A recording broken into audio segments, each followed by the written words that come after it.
là chỉ nông trên á gì nè tụi nó giờ tụi cho lao cái củ năm on nè ta tỏ bị yêu qua sang tụi sọc qua đó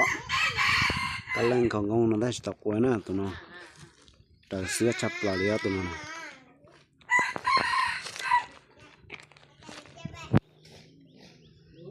cho tàu tít tụi nó sao này cứ lấy auto này xéo lấy auto của chỉ lấy tụi nó xem của tụi nó chỉ sao coi cái trò của ta của tụi nó lo ta chịu được sao coi đó tụi nó mà tên câu xưa này nè đó tụi cái trò mà ha là thế sẽ sinh của tụi nó cụ này cho nên được cuộc sống chơi này non nhiều cô đi chả này đặc biệt tâm mà mua chó rồi này sai đó tụi nó chơi luôn đi chả này